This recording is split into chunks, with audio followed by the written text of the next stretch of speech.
आदमी ने फोटो खिंचवाई और लैंडमाइन पर पैर रख दिया, लेकिन उसे पता भी नहीं चला। तेज तर्रार फोटोग्राफर को पता चल गया। तभी एना ने सोचा कि उसे कैमरे को यूज करना नहीं आता और वह मदद करने चली गई।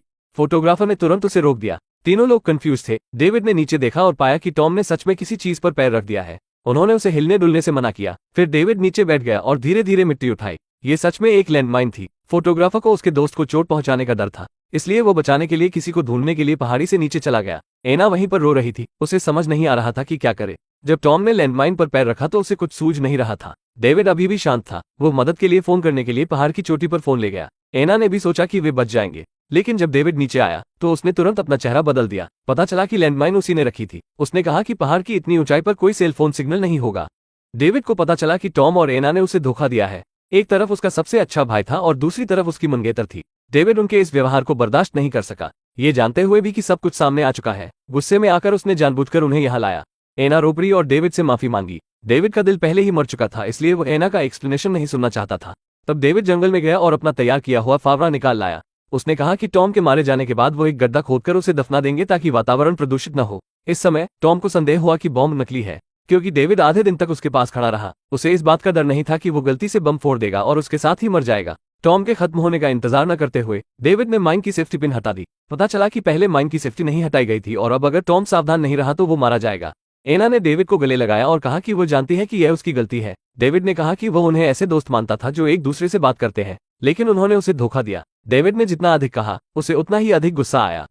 उसने सेफ्टी पिन को जंगल में फेंक दिया और बिना पीछे देखे अपना बैग लेकर चला गया। दूसरी ओर एना ने टॉम के साथ रहने का फैसला किया। जल्द ही डेविड की मुलाकात फोटोग्राफर से हुई।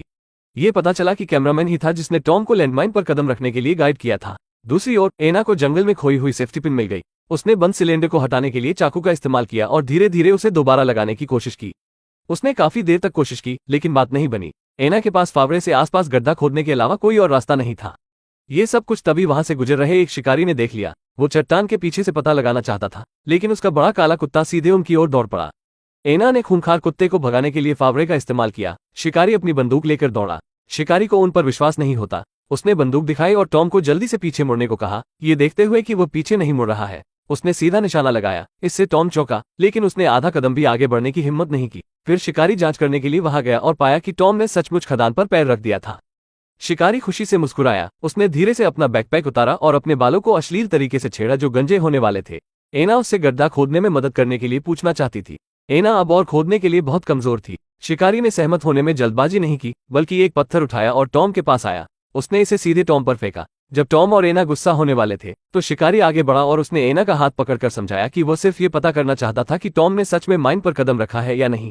चूंकि वो यहाँ 40 सालों से रह रहा था और उसने कभी किसी खदान के बारे में नहीं सुना था, हंटर इस बात को लेकर उत्सुक था कि उनके साथ पहले क्या हुआ था। उन्होंने कहा कि अगर वे एक दूसरे के साथ ईमानदार नहीं होंगे तो वो उन्हें गड्ढा खोदने में मदद नहीं करेंगे।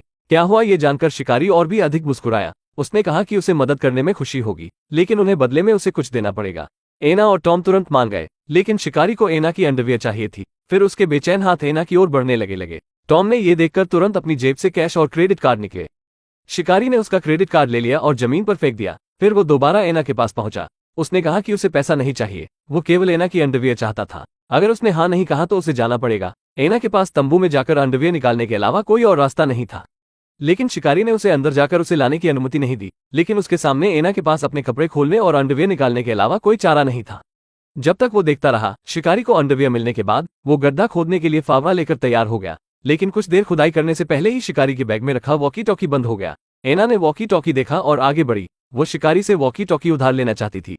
अगर पहाड़ के नीचे मौजूद टॉम और एना ने पुलिस से बात की तो उन्हें बचाया जा सका। शिकारी ने कहा कि अगर वो वॉकी टॉकी का उपयोग करना चाहती है तो उसे उसकी एक और बात माननी होगी। इसके बाद उसने उसका अंडरवियर फेंक दिया जो उसने अभी अभी उतारा था। उसने एना से कहा कि वो रेंग कर जाए और उसे अपने मुंह से उठा कर लाए। एना आगे बढ़ी और उसे ऐसे उठाया जैसे उसने उसे सुना ही न हो। शिकारी नहीं माना। उसने उसे उसके पास रेंगने के लिए कहा। शिकारी ने अंडरवियर फिर फेंक दिया। एना रेंगते हुए वहां पहुंची और उसे उठाकर शिकारी को सौंप दिया। बेशर्म शिकारी अब भी नहीं माना। उसने कहा कि एना को इसे अपने मुंह से उठाकर लाना पड़ेगा। इसके बाद उसने दोबारा अंडरवियर फेंक दिया। एना टॉम को बचाना चाहती थी, इसलिए वो रेंग कर आगे बढ़ी। बीच में बड़े काले कुत्ते ने उसे छेड़ा।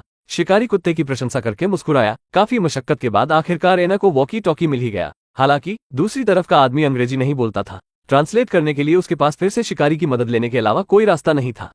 लेकिन शिकारी ने कहा कि अगर वो एक वाक्य को ट्रांसलेट करेगा तो एना को अपना एक कपड़ा उतारना पड़ेगा। शिकारी की ये मांग सुनकर एना झगड़ने वाली थी, लेकिन टॉम को बचाने के लिए उसे सहमत होना पड़ा।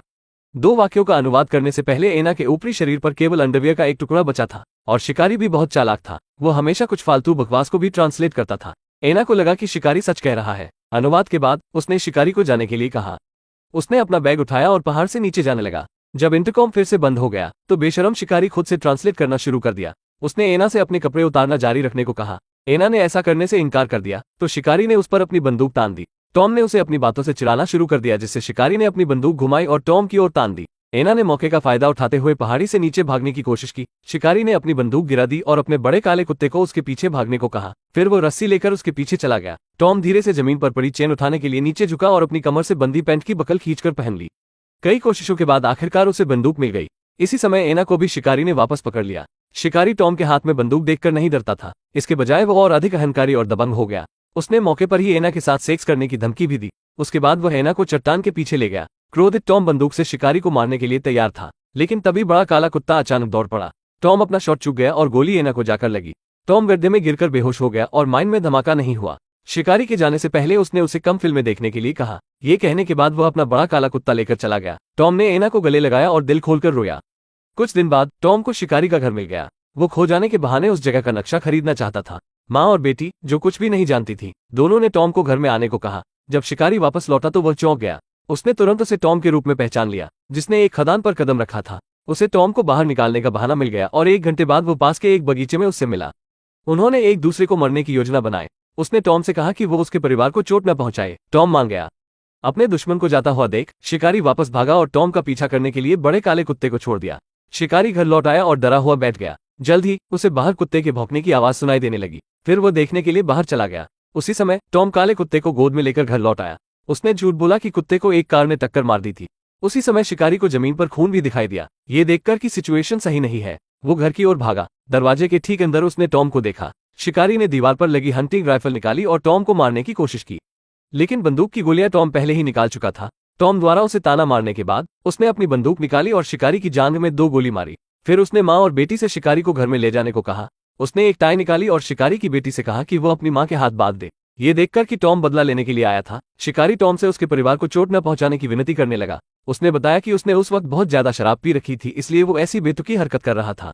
टॉम ने सफेद वाइन की एक बोतल से एक घूंट लिया और माँ और बेटी दोनों को भी एक घूंट लेने के लिए कहा। फिर उसने शिकारी के जख्म में शराब डाल दी। उसने कहा कि वे अब खेल शुरू करने के लिए काफी नशे में है। उसने शिकारी की बेटी को खींच लिया और सबके सामने उसका अंडरवियर उतरवा दिया। फिर उसने उसे रेंगने को कहा और उसे अपने मुंह से उठाने को कहा। उसने उस सब को दोहराया जो एना को झेलना पड़ा था। फिर उसने शिकारी के मुंह में अंडरवियर ठूस दिया। माँ बेटी डर के मारे रो पड़ी, लेकिन टॉम रुकने वाला नहीं था। उसे और बदला लेना था। उसने बंदूक में गोली डाली और शिकारी की बेटी की ओर तान दी। अगर गोली नहीं निकली तो उसे अपना एक कपड़ा उतारना होगा। अगर काम पूरा होने पर बंदूक नहीं चलती है तो खेल खत्म हो जाएगा। शिकारी जमीन पर गिर पड़ा और दया की भीख मांगने लगा और टॉम खेलने के लिए और अधिक एक्साइटेड हो रहा था, लेकिन उसे उम्मीद नहीं थी। तीसरी गोली लड़की के सिर में लगी। इस समय टॉम भी कंफ्यूज हो गया। उसने जमीन पर पड़ी लड़की की ओर देखा और शांत हो गया। मेज पर मूर्ति को देखकर वो धीरे धीरे नीचे झुका और कोने में बैठ गया। वो और भी दुखी था।